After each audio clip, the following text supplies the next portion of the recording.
టెంపుల్‌కి వెళ్ళినప్పుడు ప్రసాదం ఎంత ఖచ్చితంగా తీసుకుంటామో, అక్కడ దొరికే చేతికి కట్టుకునే దారం కూడా అంతే ఖచ్చితంగా తీసుకుంటాం. అలాంటి దారాన్ని ఇంట్లోనే ఎలా ఈజీగా అల్లుకోవాలో చూపిస్తాను రండి. ఎవరికైనా వాళ్ళ ఫస్ట్ ఇన్‌కమ్ ఎప్పటికీ గుర్తుంటుంది కదా! మేము కూడా మా ఫస్ట్ ఇన్‌కమ్ ఈ దారం అల్లడంతో స్టార్ట్ చేశాం. మళ్ళీ ఇన్‌కమ్ అంటే పెద్ద అమౌంట్ కాదులెండి. పదుల్లో, వందల్లో అంతే. చదువుకునే రోజుల్లో ఇంట్లో వాళ్ళు ఎంత పాకెట్ మనీ ఇచ్చినా మనకంటూ మనం రూ. 100 సంపాదించినా మనకు చాలా హ్యాపీగా ఉంటది. అప్పట్లో మాకు 150 దారాలు అల్లితే రూ. 14 ఇచ్చేవారు. ఇప్పుడు కూడా ఎవరైనా వీటిని అల్లుతుంటే మాకు పాస్ట్ డేసే గుర్తొస్తాయి. సేమ్ దారాలు మనం టెంపుల్‌లో చూసి వాటి కాస్ట్ ఎంత అని అడిగితే మినిమం రూ. 10 చెప్పేవాళ్ళు. ఇప్పుడైతే 100 దారాలకి రూ. 40 ఇస్తున్నారంట. సేమ్ ప్యాటర్న్‌తో మిడిల్‌లో పూసలు యాడ్ చేసుకొని ఇంకొక డిజైన్ చేసుకోవచ్చు. అది కూడా చూసేకి చాలా బావుంటది. వీటినే మనం ఫ్రెండ్‌షిప్ బ్యాండ్‌గా రాఖీ పండక్కి రాఖీల్లాగా కూడా యూజ్ చేసుకోవచ్చు.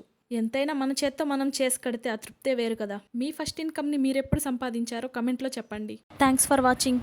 మా వీడియోస్ మీకు నచ్చినట్లయితే please like, share and subscribe.